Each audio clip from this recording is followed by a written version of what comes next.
My heart broke in the spring, but I reassembled it over the summer in a pool near Seattle.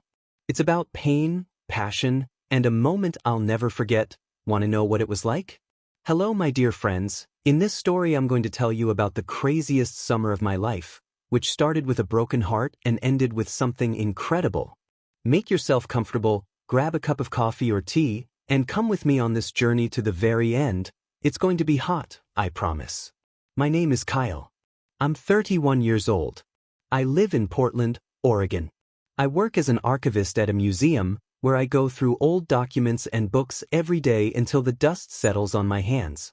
It was the summer of 2024, and it all started when my boyfriend, with whom we had shared an apartment and a passion for rare editions for 3 years, said it was time for us to break up. We didn't yell at each other, we didn't break any dishes, we just sat down at the kitchen table, talked, and decided that love was over. But even without the drama, it knocked me out more than I thought it would. I went to work, stared at the ceiling at night, and felt everything empty inside. I needed to break free or I would just drown in this ennui. One evening I was flipping through my phone and came across an ad for a summer water polo camp near Seattle. I had never been a pro at the sport, but I had played a couple times with friends in high school, and it seemed like a good idea to get away, get distracted, and try something new.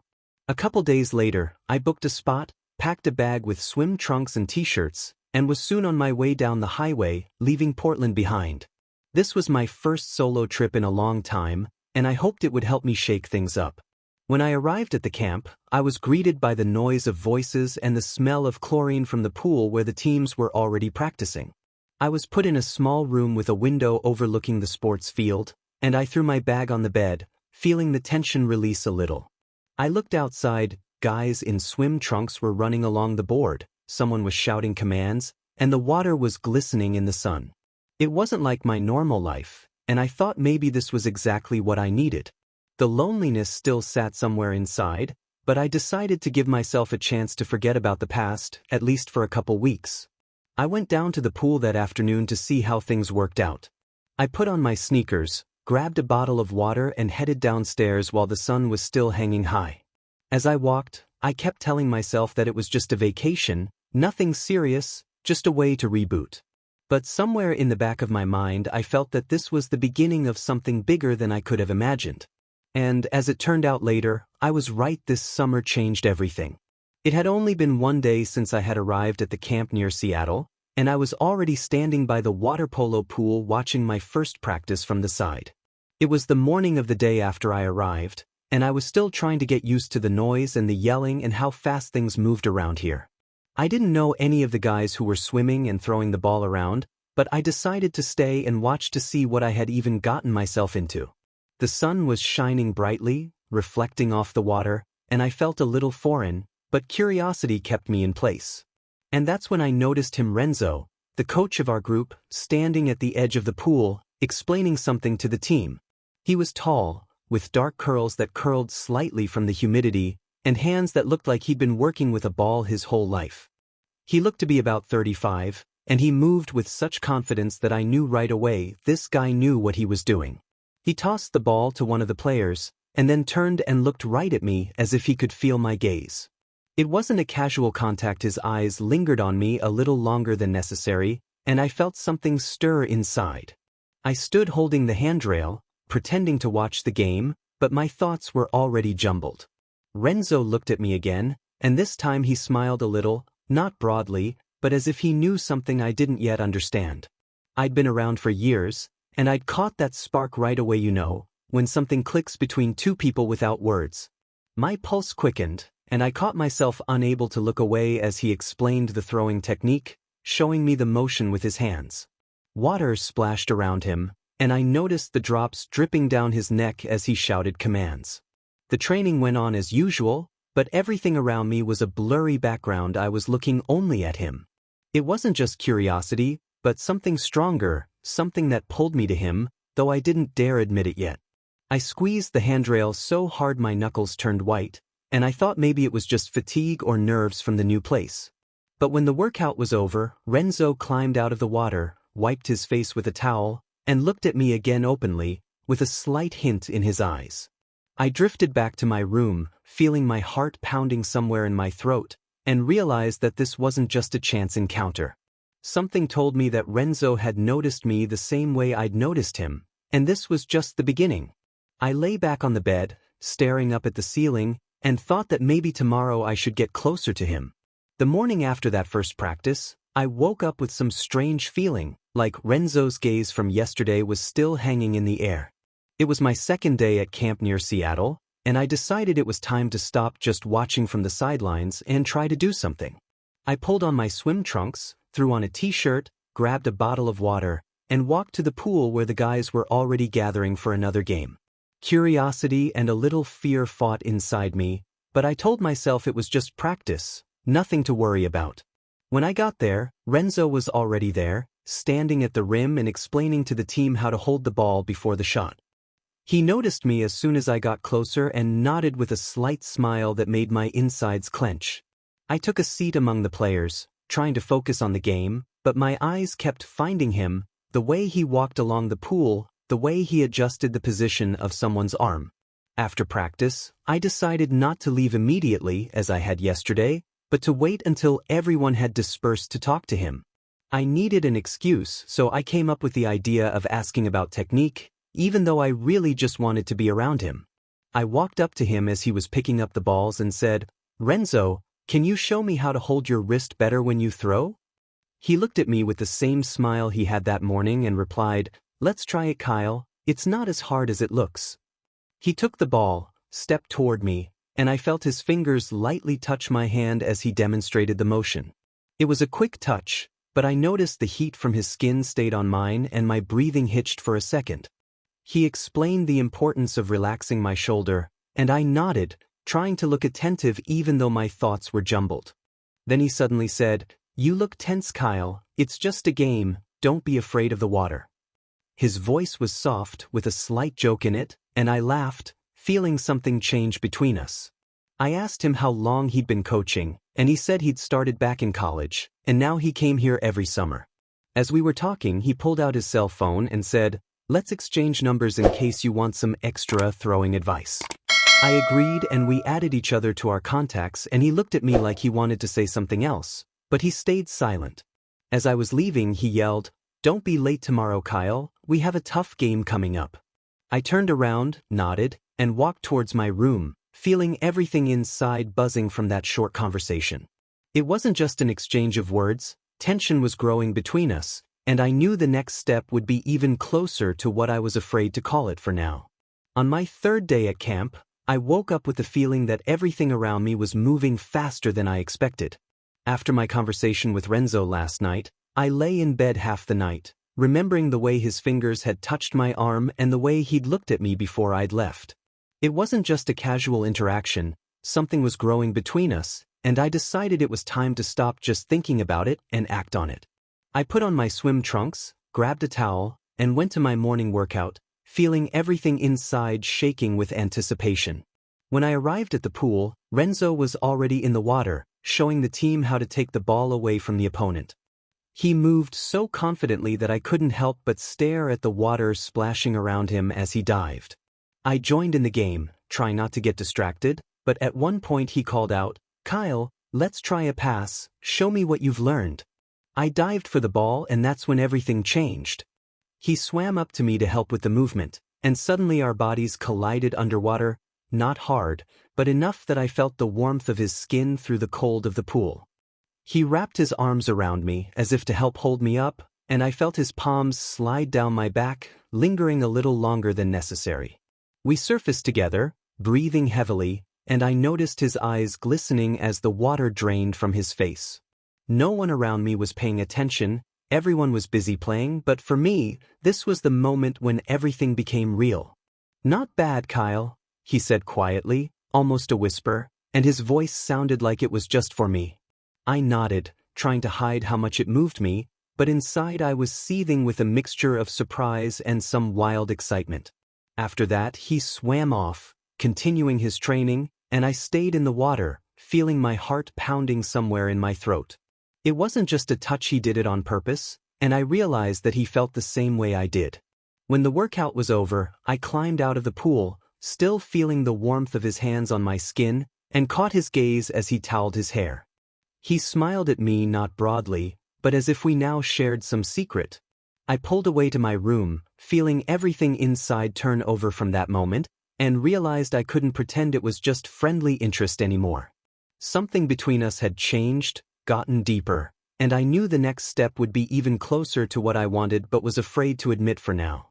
I lay back on the bed, staring at the ceiling, and thought that tomorrow might be a good time to find a way to be alone with him. On the fourth day at camp, I woke up feeling like I couldn't just wait for things to happen anymore. After the moment in the water yesterday, when Renzo had hugged me underwater, I'd spent half the night replaying it in my head, feeling the warmth of his arms even in my sleep. It wasn't just a casual touch, something was building between us, and I decided it was time to stop thinking and step forward. I stood up, pulled on my swim trunks, grabbed a towel, and walked toward the pool, feeling my insides buzzing with anticipation. Practice had already started, and Renzo was there, as always, leading the team from the board while the guys practiced their passes. I joined the game, trying to concentrate, but my eyes kept finding him, the way he was walking along the water, the way he was correcting someone's post. After practice, I waited until everyone had dispersed and walked up to him as he was collecting balls. "Renzo, can I talk to you for a minute?" I asked, trying to sound calm, though my voice trembled slightly. He turned to me with a slight smile and said, "Sure, Kyle, what do you want to discuss?" I offered to walk to the locker room so we could talk out of sight, and he nodded as if he'd been waiting for it. We stepped inside, and I closed the door behind us, feeling the silence around us become almost tangible. The locker room smelled like chlorine, the floor was still wet from my morning workout, and I threw my towel on the bench, not knowing where to start. He stepped toward me first, put his hand on my shoulder and asked, "Are you okay?" I nodded, but the words stuck in my throat, and instead of answering, I just scooted closer. Then he leaned in, and our lips met at first tentatively, as if testing, but after a second, everything changed. I felt his hands slide down my back, pulling me to him, and I responded, wrapping my arms around his neck as we pressed against each other. It felt so natural, like we'd both been waiting for this all along, and I could feel the warmth of his body through the thin fabric of his t-shirt. We moved in a sort of rhythm without saying a word, and every gesture he made was full of a confidence that only fueled me. Time seemed to dissolve. I could only feel his breath, the closeness of his skin, and the way we merged in that small space. It was the moment when everything fell into place, and I realized I wanted it to last longer than just a few minutes. When we finally pulled away, breathing heavily, he looked up at me with a smile and said, "Been wanting to do that for a long time." I laughed, feeling the tension release, and realized that this wasn't just an impulse. There was something real between us now. On my fifth day at camp, I woke up with the feeling that yesterday's moment in the locker room still lived in me like an echo that wouldn't go away. After Renzo and I had gotten so close, I lay in bed half the night remembering the warmth of his hands and the sound of his voice when he'd said he'd wanted this for a long time. It wasn't just a momentary infatuation, something was growing between us, and I felt alive for the first time in a long time. I got up, washed my face with cold water, and went to practice, knowing I'd see him again. When I got to the pool, Renzo was already there, directing the game with the same confidence, but I noticed him cast a quick glance at me, full of the same warmth as yesterday. We didn't talk about what had happened, but it hung in the air, making every move he made meaningful. After practice, he came up to me by himself while I toweled my hair and said, "Kyle, let's meet up at the campfire tonight, the guys are having a cookout." I nodded, feeling everything inside clench with anticipation, and replied, "Sounds great, I'll be there." In the evening I came to the fire, where some of the crew was already gathered, some roasting marshmallows, some laughing at jokes. Renzo was sitting off to the side, and I sat next to him, trying not to attract attention. We chatted about all sorts of things, about training, about how he'd gotten into water polo, but every time our gazes met, I felt a current run between us. At one point he moved closer, so that our shoulders were almost touching, and I could feel his body heat through the thin jacket. It was imperceptible to the others, but to me every moment was like a continuation of yesterday. Then he suddenly said, "Let's go for a walk, it's too noisy here." We walked away from the campfire to the edge of the camp, where it was dark and quiet, only the stars shining overhead. He stopped, turned to me, and put his hand on my waist, pulling me closer. We were face to face again, and I felt his breath touch my skin as we stood in that silence. It wasn't like the locker room, it was quieter now, but deeper, like we both knew what it meant. But then he said something unexpected. "By the way, my roommate, Dan, got drunk tonight and is sleeping in our room." I froze, not understanding what he was getting at, and asked, "So?" He grinned and added, "He's my ex, but that ended a long time ago, just thought you should know." I felt a prick of jealousy, but he squeezed my hand and said, "It doesn't change anything, Kyle." I nodded, but inside, everything twisted. This twist added some weird spice to what we had between us. I woke up feeling like everything that had happened this week was some kind of dream that was about to end. After my walk with Renzo last night and his words about his ex, I'd been in bed half the night, trying to make sense of my feelings. It wasn't just jealousy. I realized I'd grown more attached to him than I'd expected, and now I didn't know what to do about it. I got up, washed my face, and went to my last workout, feeling everything mixed up inside, the joy of what I'd had and the sadness that it would soon be over. When I got to the pool, Renzo was already there, supervising the game, but I noticed him throwing me a glance, full of the same silence I'd had yesterday at the fire. We didn't talk about his ex or what was going to happen next, but I sensed we were both thinking the same thing. After practice, I waited until everyone had left and walked over to him while he was putting balls in the net. "Renzo, can we talk?" I asked, trying to sound calm even though everything was shaking inside. He nodded and said, "Let's go to my room, it's quiet." We reached his room, and I noticed that his roommate, Dan, was still asleep on his bed, quietly slumbering after last night. Renzo closed the door and we sat down on his bed, leaving some space between us. "I'm leaving tomorrow," I said, looking at the floor, and he nodded as if he knew it. "Me too, camp is ending," he replied, and his voice was soft, but there was some heaviness in it. We sat in silence for a couple of minutes, and I realized that this was our last moment together.